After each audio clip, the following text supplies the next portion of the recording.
Good morning, everyone. Welcome to Tribune News on Q, your go-to morning news source only here at Daily Tribune. We're live on Daily Tribune's Facebook page, Tribune Now on YouTube, and at Daily Tribune Official on TikTok. I am VA Angeles bringing you today's top stories. Let's kick things off with today's weather. Tropical Storm Nando has intensified, Pag-asa reported in its 5 a.m. bulletin. Nando now packs maximum sustained winds of 75 km per hour and gusts up to 90 km per hour, moving west-northwest at 15 km per hour. While not expected to affect the country's weather in the next 48 hours, rain may start Sunday or Monday. Stay tuned for further updates. A road crash involving a motorcycle and a car was reported at Quezon Avenue before Araneta westbound at 7:57 a.m.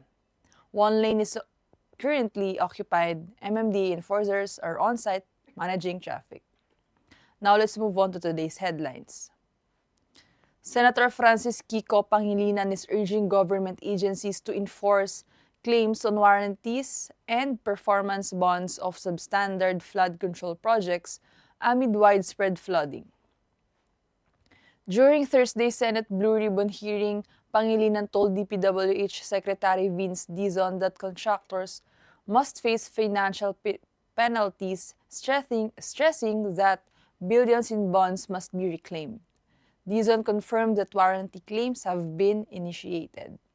Kiko vowed hearings will continue to expose corruption in infrastructure projects, saying, "The truth, the whole truth, and nothing but the truth." Sa usapin naman nung warranties, nabanggit ito ng Pangulo na dapat habulin. Whether ghost project, substandard, may mga warranties yan na dapat kolektahin, hindi ba? Yung performance bonds. Dahil yan, kailangan ibalik. Ibig sabihin, wala mang kasong, tama ba yun? Wala pang kasong kriminal, maliwanag na merong substandard.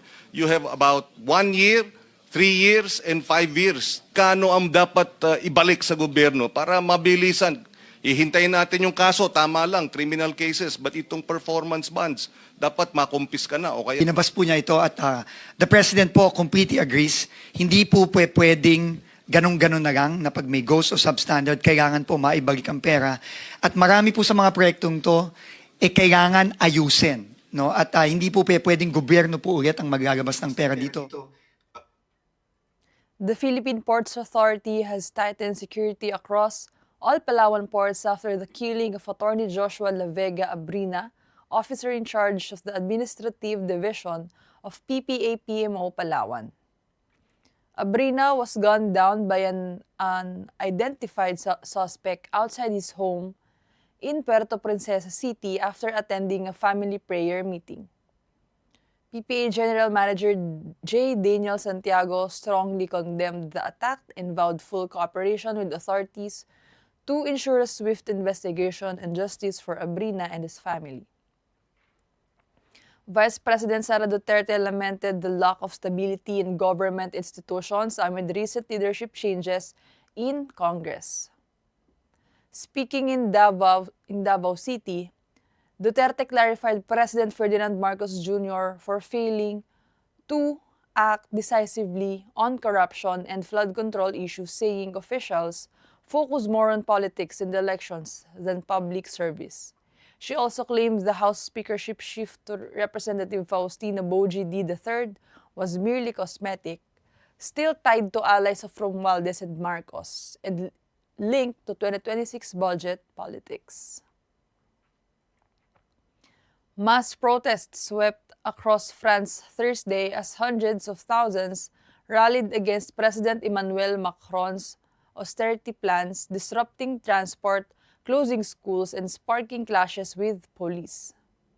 Authorities counted over 500,000 demonstrators nationwide, while unions claimed more than 1 million. Over 300 people were detained, with 26 officers injured.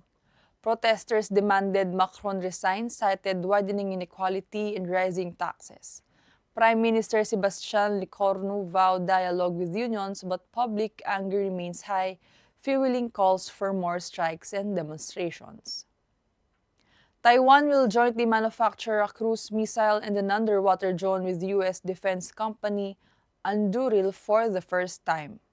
The deal covers production of the Barracuda 500 missile and the new underwater drone, both aimed at strengthening Taiwan's defense capability against potential Chinese threats. National Chung-Shan Institute of Science and Technology officials said the supply chain will be fully built in Taiwan within 18 months to ensure self-sufficiency even during a blockade. Caller ID and anti-fraud app whose call is targeting an additional 1 million users in the Philippines this year, on top of its 2.2 million installs.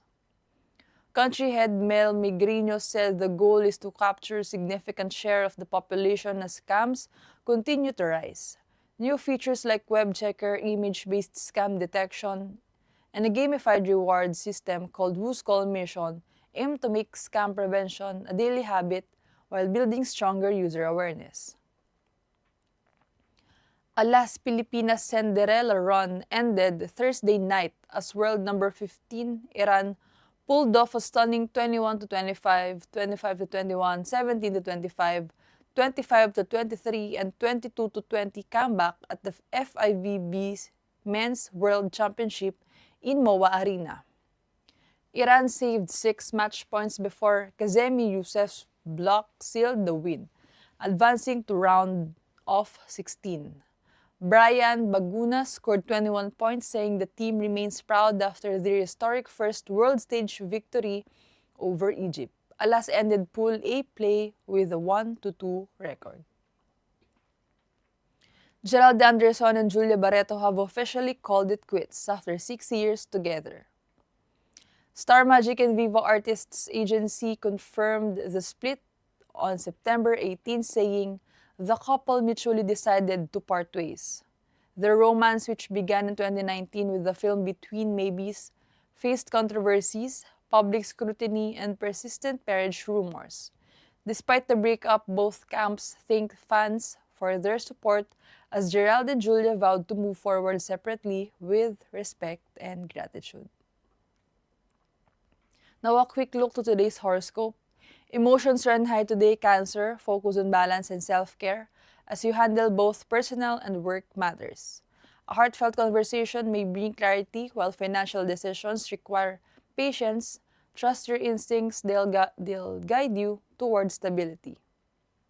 Check your luck, the universe might have a surprise in store.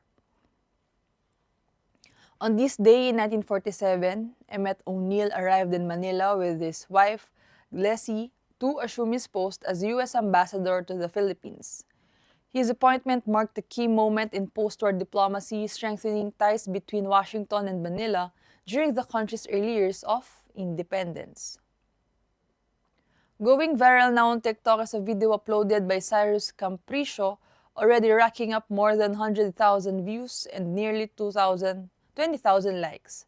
The clip shows two friends cleverly turning their campus moment into an early Christmas greeting, thanks to the blinking lights on their school's name resembling Christmas lights. Merry Christmas, Bulacan State University!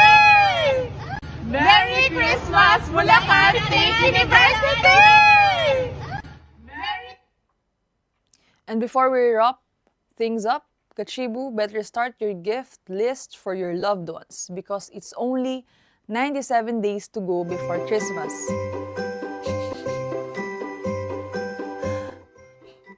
That's all for now. Join us again at noon for more updates. Once again, I am VA Angeles and this has been Tribune News on Q.